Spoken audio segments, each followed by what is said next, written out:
So this morning, this term, prisoners of hope, it's one of those verses that when it gets shared with you and you hear it, and you hear it the first time, you go, but where's that reference? And when they shared it with me, I went, is that from the Amplified Classic? Or she read it, and I listened to it, and it so struck gold in my spirit that I thought, but this message, it must be preached. This has to be something that goes out for the people of God to hear it. Because a prisoner of hope is a term that you just don't hear every day. It's a term that was brand new to me. That scripture, I've missed it somewhere. So I want you to go with me in your Bible to Zechariah chapter 9. While you are turning there, keep your Bible open there. And as I'm sharing with you, I know many of you take notes through these sermons. It's important that you do that, especially a sermon like today. And I know you're going to get to the recording, but you know, when you write things down, it is a true fact that you will remember it for so much longer. And you've got a referral then. You can go back to that all the time. But in Zechariah chapter 9, you have this verse that says that we are prisoners of hope. Now, I never, as a preacher, I never go and just take a verse like this and say, all right, I'm going to, you can do that. You can take it and you can preach it. But where's the context? And my first professor taught us, and he said, you must always look at the context of the text. Otherwise, it's just a pretext. It's just something that is loose, and it's kind of drifting in the wind. You have to have a solidified foundation to operate that scripture from. So what I do is I go to the previous chapters and I start reading. And I'll get the flow of what it is that God is busy doing with these people, because obviously that's the crux of the matter. Is what is God busy saying? What is he doing? Where are the people at this specific time?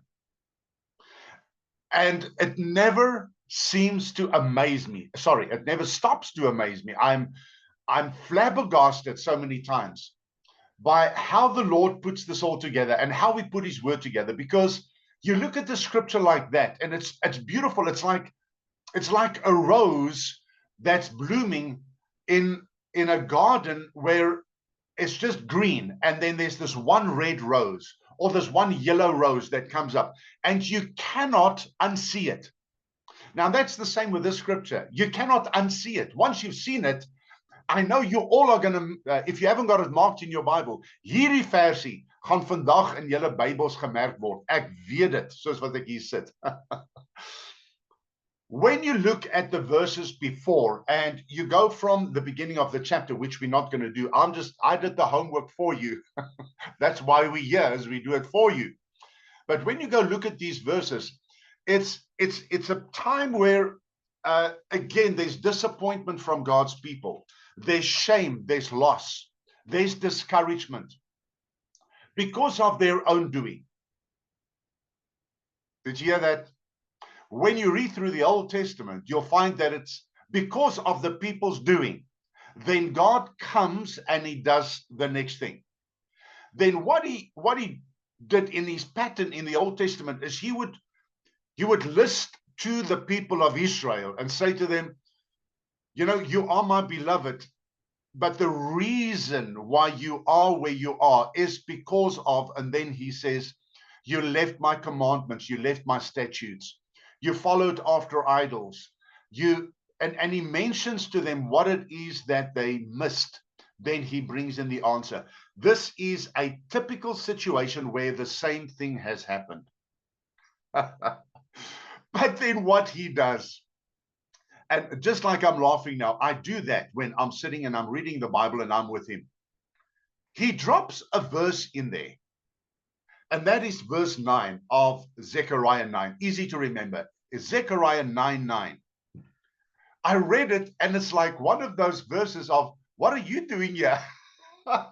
No, here he brings in a messianic prophecy. Zechariah is prompted by the Spirit of God to bring in a message of hope in the middle of a situation where the people are disgruntled, they're discouraged, they feel disconnected, they feel marginalized, they feel down, they feel oppressed, they feel depressed.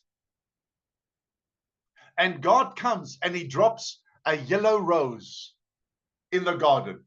Those of you like the red ones, he comes and he drops a red rose right there in the middle, and everyone can see it. So I'm going to read verse 9. Watch this. Rejoice greatly, O daughter of Zion. Shout aloud. Now, this is in a situation where they're down. How many of you feel like shouting aloud and expressing praise to God when you're feeling down? Come on, be honest. I want to say none of us. That's why David had to encourage his own soul. David spoke to himself internally, and he said to his soul, soul, praise the Lord. He instructed his soul to praise the Lord. So he says, shout aloud, O daughter of Jerusalem. Behold, your king comes to you. He is uncompromisingly just and having salvation, triumphant and victorious. He's patient. Now God expresses the character of Jesus, because you know that this is a prophecy of Jesus. He says, he's triumphant and victorious. He's patient. He's meek. He's lowly. At first says that he's triumphant. He's strong. He's victorious. But he's meek. He's lowly. He's humble. And he comes upon a colt, the foal of a donkey. And I will cut off and exterminate the war chariot from Ephraim and the war horse from Jerusalem. Now he's talking about war here. And the battle bow shall be cut off. And he comes back to the Messiah, and he shall speak the word and peace.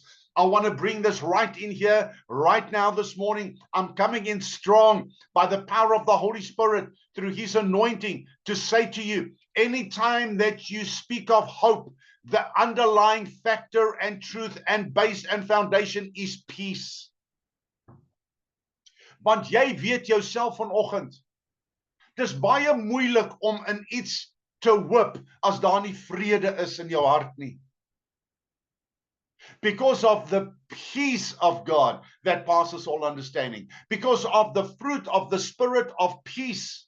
Peace is a fruit of the spirit in Galatians 5:22. So that peace is already on the inside of you. Hope comes to be carried by peace. Peace is the cart that hope rides on. Grab a hold of that this morning. En die rede hoekom ek dit sê, is as jy voel, op 'n stadium in jou lewe, voel jy hopeloos. Dit voel of daar nie hoop is nie. You feel like you are void of hope. You feel hopeless in the situation. The moment that happens, you have to go to the source. Go and find again the peace that God has already given you. And say, Lord, forgive me that I had no hope in the situation, because my heart was void of peace. Now say, so peace shall come to the nations and his dominion. I love this. Can you see what God does? He talks about the power of the Messiah. Then he talks about his peace. He talks about his triumphant victory. Then he talks about how lowly and how humble he is. Now he talks about dominion. Dominion is power. Dominion is strength. Dominion is overcoming. His dominion shall be from the Mediterranean Sea to the other sea, and from the river Euphrates to the ends of the earth. That is a prophecy that Zechariah is repeating. Please write in the reference, Psalm 72 verse 8. Because this is all linked together. Remember now, this is a messianic prophecy. Then he says in verse 11, as for you also, because of and for the sake of the covenant of the Lord with his people. Remember, this is in Zechariah. This is towards the end of the Old Testament. This is a minor prophet. By the way, I've always said, I've loved the minor prophets, and for me, they major. I major in the minor prophets because of their expressions and what they said. We are living in the prophecies fulfilled of what the minor prophets have spoken. So now in this verse, he says, He's covenanted people. God made a covenant at that time. Do you know this morning that you are a covenant people? Because the Father cut a covenant with his Son through the blood of the Son, and you are the recipient of the benefits of the covenant. Ooh, hallelujah. Then he says, I have released and sent forth your imprisoned people out of the waterless pit. And there's a reference there in your Bible, possibly to where Joseph was thrown into the pit. And then this is a prophecy that is coming from the mouth of God of the Messiah that is coming, who will take you out of your waterless pit. How many times don't we feel when we are in a situation that seems to be hopeless? Many people have painted this picture for me where they've said, you know what, JP, it feels like I'm in this pit. And where I look north, south, east, or west, I just look into these walls of going nowhere. I feel trapped. I feel I'm inhibited. I feel like my hope is lost. My hope is gone. How many people have not said that to me? And here he says, I have released you and I've sent you forth. You see, it's very important to get that. Not only has God released you, remember this is a messianic prophecy. Not only has God released you from sin and your failures and your faults and your mess ups, in all its forms and manifestations has he released you through the cross of Christ, but now he has also sent you forth. Because the moment you are a recipient of the good news and the power of salvation to set you free, the moment that happens, God sends you forth to do the same for others. Do you know? Here is not just a theological truth, but a psychological truth. This is both. The moment you are released and set free in any situation, and you share it with others for them to receive the same release, you are empowered by the Spirit of God to grow exponentially in that design which is divine that God is sending you forth in. Oh, praise die Here vanoggend, hallelujah. You are strengthened when you share. Jesus goes over the Sea of Galilee, Sea of Tiberias, to a place called Decapolis, to set one person free. One. He takes time out of his day to cross over the sea, steps on the shore on the other side. A demoniac with legions of demons comes to him, falls in front of him.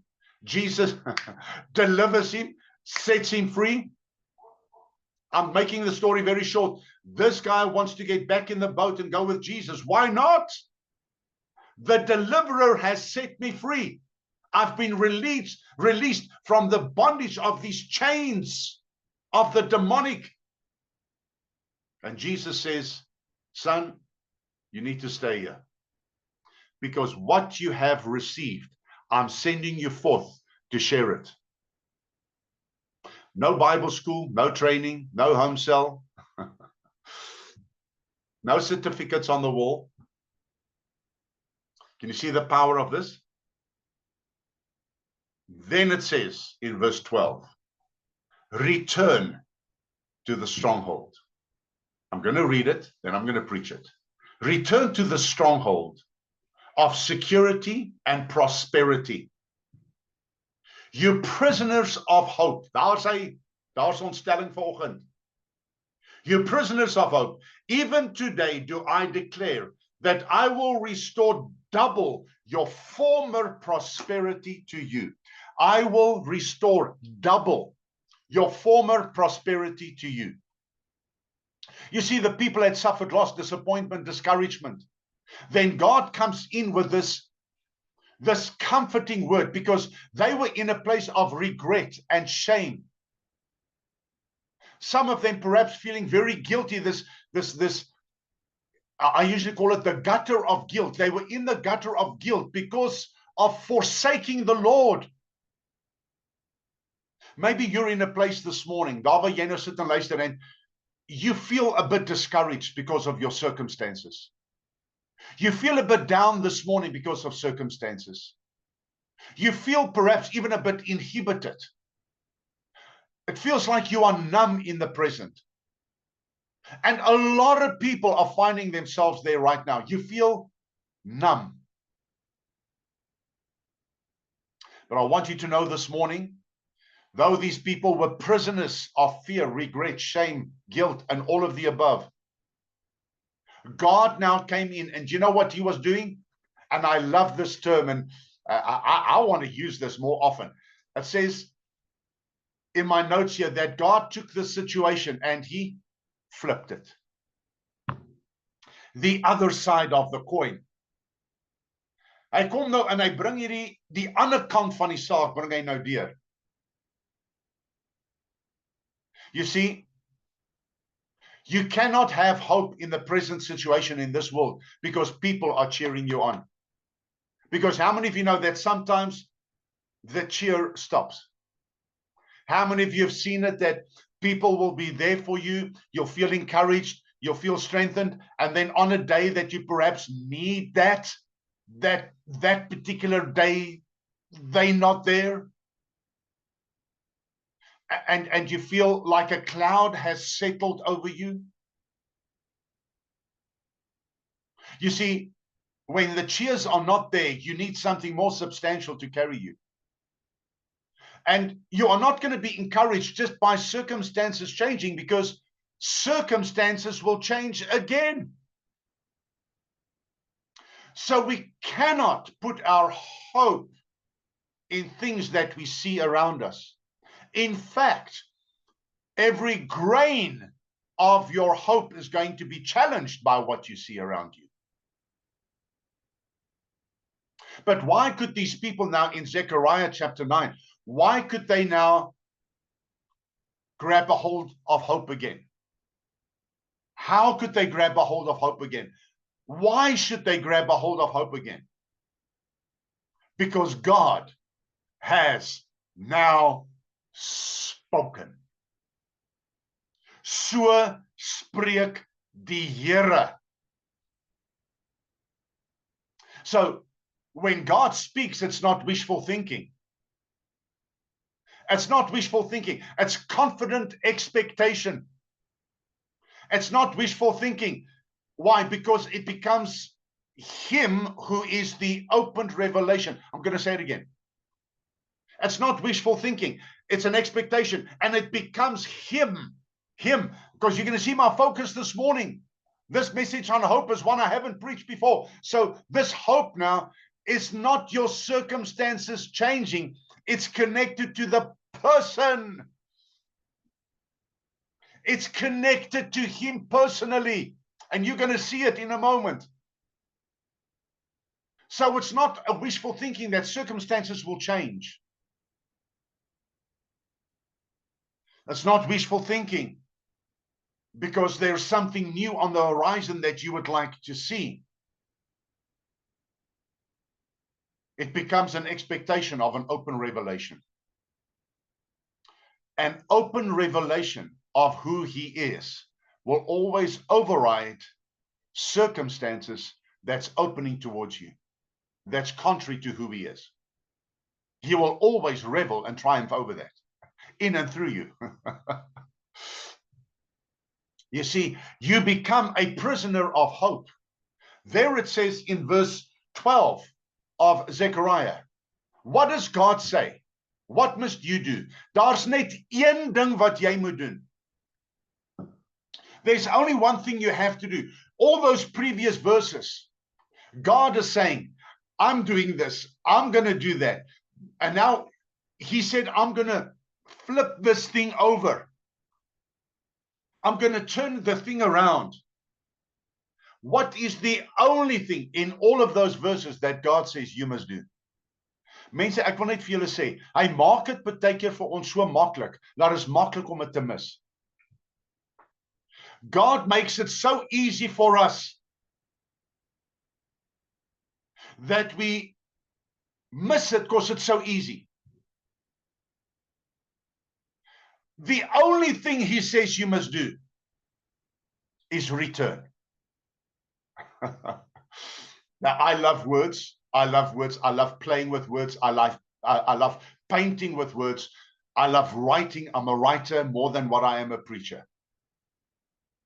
And the word return, think about it. Do you know, I've never seen this before. This morning I go through my notes. I sit and I go through all of it again. And I get to this word return. And I'm thinking, wag so bietjie. Re means again. You say, come on, JP, seriously. That's I know. But I saw it. Toevallig. The light just came down on that word. Re means again, turn. We know what it means. Return. Turn again. Come back to the place you need to be. When you return, God gives you all of these promises. He says, return to the stronghold. Now, what I did in my notes here is I wrote that down, the stronghold. Now, listen to this. You know, things happen by accident on purpose. And what I mean by that is when I wrote it down, I wrote, because of the revelation of who the stronghold is and what it is, I wrote the stronghold in my notes. And the T was a small t, and I made it big and capitals because that's what it should be. And as I did that with my pen here on my page, it made a very dark T with my pen, and it's the shape of a cross. The stronghold is not a place, it's a person. Oh, glory. Other places in scripture, you can go and do a study of this for yourself. You will find there are other scriptures that refer to God being your stronghold. You remember the scripture, God is your what? Strong tower. It's the same thing.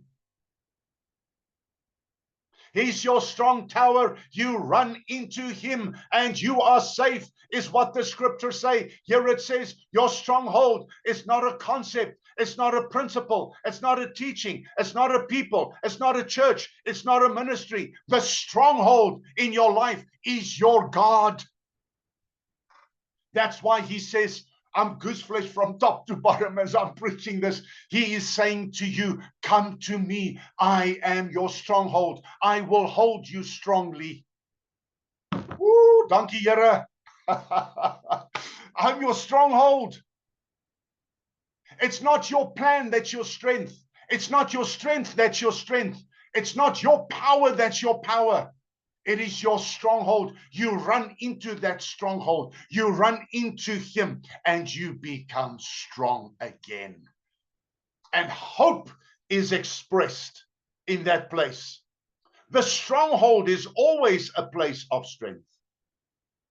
And of course, I couldn't help myself. Right at the end, you're going to have to wait for it. Right at the end, I took this word hope and I used it again as an acronym, as an acrostic. And those four letters, have taken on different meaning to me in my life. Ek het dit altyd gepreek van Hebreërs 11 vers 1, Hebrews 11 verse 1. Now faith is the substance of things hoped for. It is the evidence and the proof of things not yet seen. And I preach, pastors love to preach on faith. I love it. You tell me, can you give a sermon on faith? Man, I'll tell you what, you better strap in. Why? Because the Holy Spirit reveals things about faith. Because of our faith in him and his faith in us and where we're going. But hope, I always just saw it as this thing I'm reaching towards. And it is right. It's what I'm going towards, because there's a picture that I have in my spirit, and it's a picture of hope, and I'm going towards it. And all of that's correct. But that was just on the surface until this scripture, that we are prisoners of hope. Different ball game altogether. Listen, when you are bruised and confused, where a lot of people are in the days we are in now, when you are bruised and confused about life, guess what happens? You run into the stronghold, and he wraps you in hope. I want you to see that picture. I want you to see the picture of a loving father this morning. I want you to see the picture of a father who comes and he receives you at the entrance of that strong tower.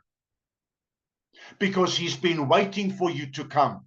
Because he's been saying to you, return. When he waits for you and he receives you, he wraps you in his enfolding love. The moment he does that, hope is restored. You are rebuilt. When you are strengthened, you are released. And it's always a place you can return to. So this morning, I want to ask you, where are you at with him being your stronghold? Your stronghold is not a place. It's a person. And it's him. Then he says, once you are in the stronghold, jy moet yourself nou daar sien. See yourself in the strong tower. Do you see yourself there? I see myself in one of those ones that go back all the way into history, those towers that they built from rock. It was made out of stone that they built up like that.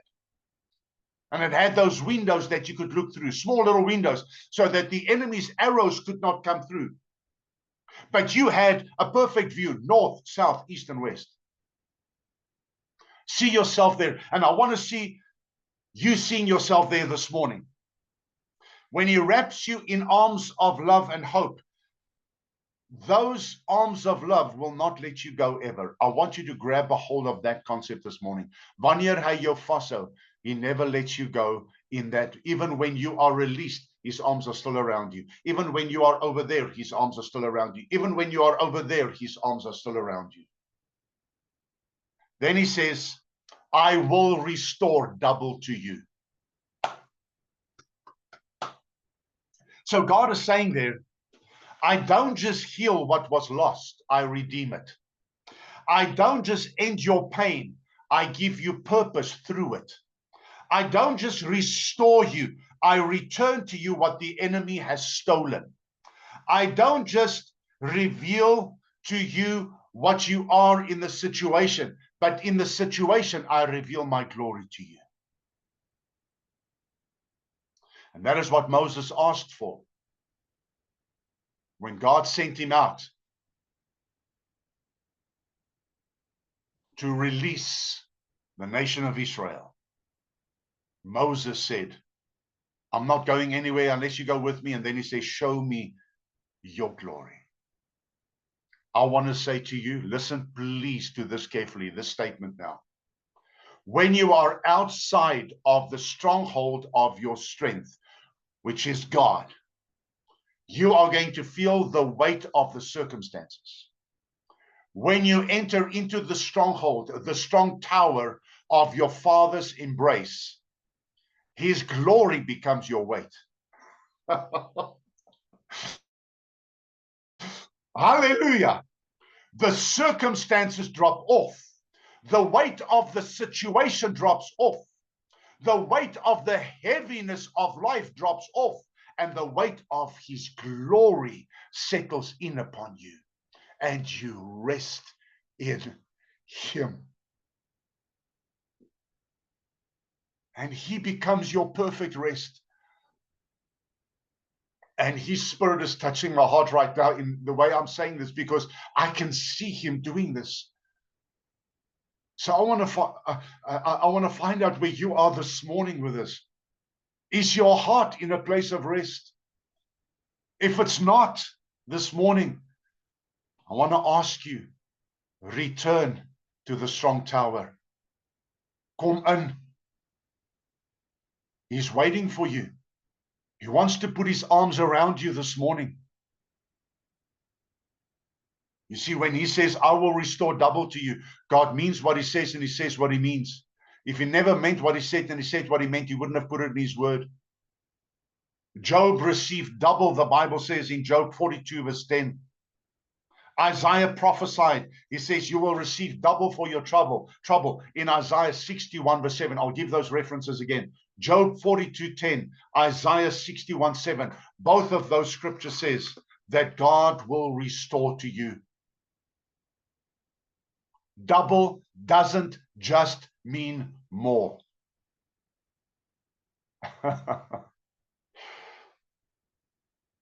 I have learned things through this message that I haven't seen before. You see, double doesn't just mean more. It means that God now heals your story because he comes into it. Why? Because you've returned. The moment you return, it changes your story. It's like when they shoot a movie and the scene changes from the outside to the inside, where the inside now is going to determine the outside. Because the condition of your heart determines how you look at life. So waar is jou hart vandag, my broeder and my sister? If your heart is troubled today, dan is dit tyd dat jy inkom. You need to come in. God's healing your story. Your pain does not have the final word.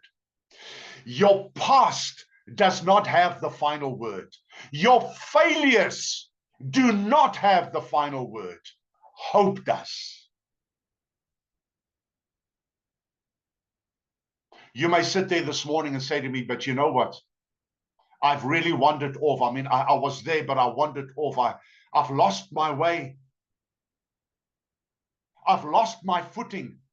It feels like I'm standing on quicksand with an anchor around my waist. Then I want to say to you this morning, that messianic prophecy where he talks about he will be coming in. And I mean, it's a prophecy where Jesus is coming riding into Jerusalem. Are you going to allow him this morning to ride into your Jerusalem?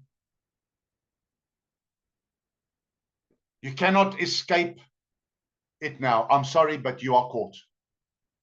You say, JP, waarvan praat jy? You cannot escape it now. Once you've come in, you are caught. You are a prisoner of hope. What a prisoner we can be. Prisoners of hope. You are now caught. You are held. You are kept. You are protected. You are safe. And you are surrounded by him. As you return, you are going to find his encompassing arms around you.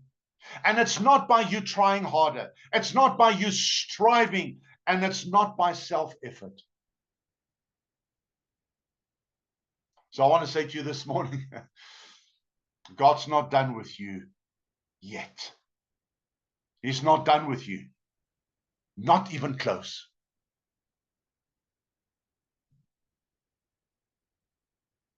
So what do? We close off by using the word hope as an acrostic. H-O-P-E. Hope. The H is for him. It's all him. What we usually pray is, Father, change my circumstances. But he wants to change you so you see him over your circumstances. Father, change my wife. Father, change my husband. Father, change my children. Father, change my job situation. Father, change this. Father, change this. And what is he saying to you? Come to me. All you are weary, tired, and heavy laden. And I will give you what? Rest. Go read that in the Amplified Classic. He says, I will give you rest for your soul. What is your soul? Your mind, your intellect, your emotions, and your will. It's the arena of battle. Dis waar die oorlog plaasvind. But you need to come to him. The O. No, it's not for obedience. Unfortunately, let me change that. I am one who believes we've made too much of obedience. Maar wat bedoel jy daarby? Because I hear so many sermons. No, please hear me. Where they say, obey, you must obey, you must obey, you must obey. Obey his commandments. You say, but wait a minute. The Bible says so. Whoa, wait a minute. When I'm in a love relationship, my obedience is an outflow of the revelation of his love to me and my love to him. Come on now. When you have a home where you say to your children, you better obey me, you obey me, you obey me. These are the rules, these are the laws, these are the regulations. Can you see that?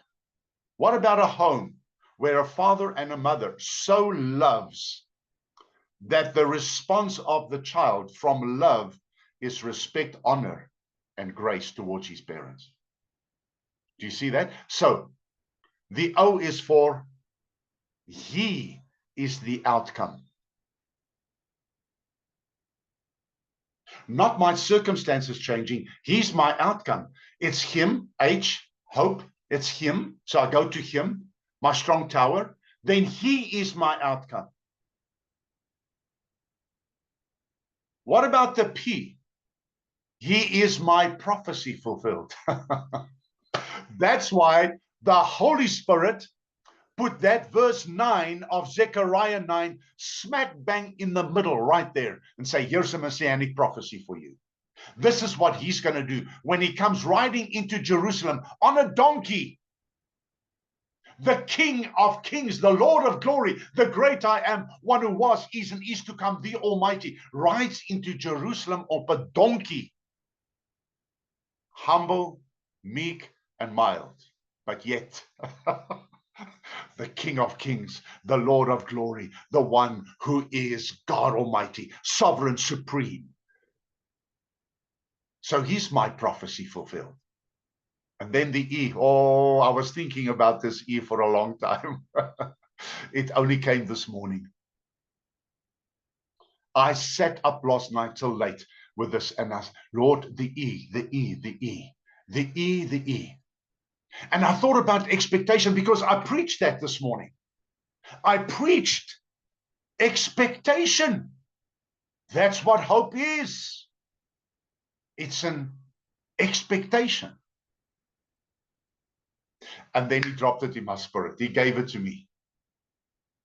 And if you want to know what that is, don't forget to tune in next Sunday morning. No, I'm just kidding. I'm just kidding. It's the expression of him in my expectation.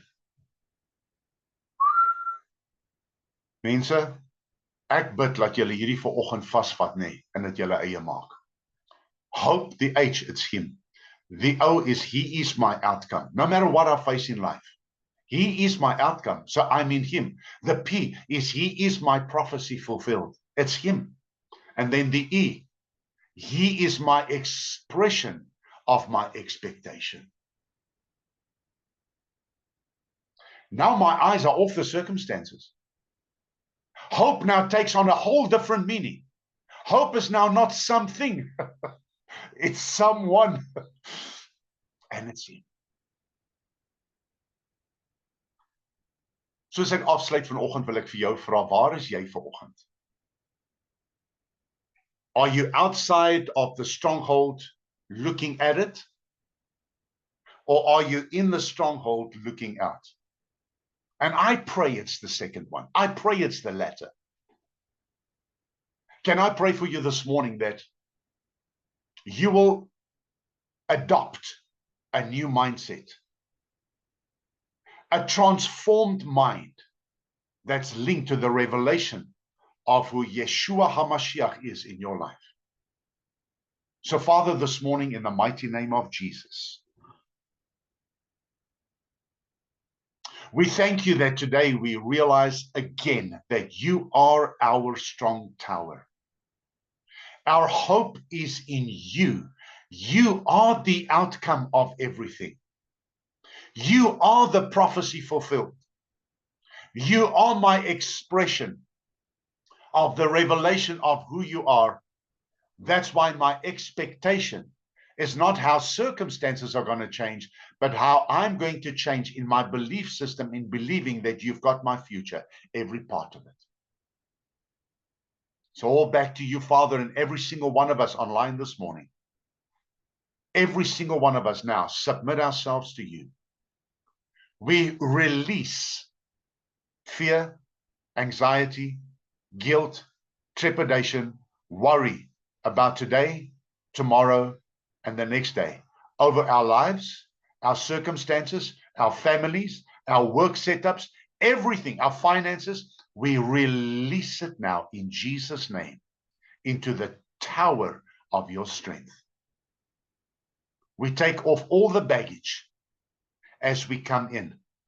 We let go of the weight of circumstances. And this morning, we put on the weight of glory as you take us through everything that we are facing in life right now in Jesus' name. And we all said, amen and amen. Praise God. We love you guys. You are valuable and precious. Stay close to him. He's got you. We'll see you tonight. God bless.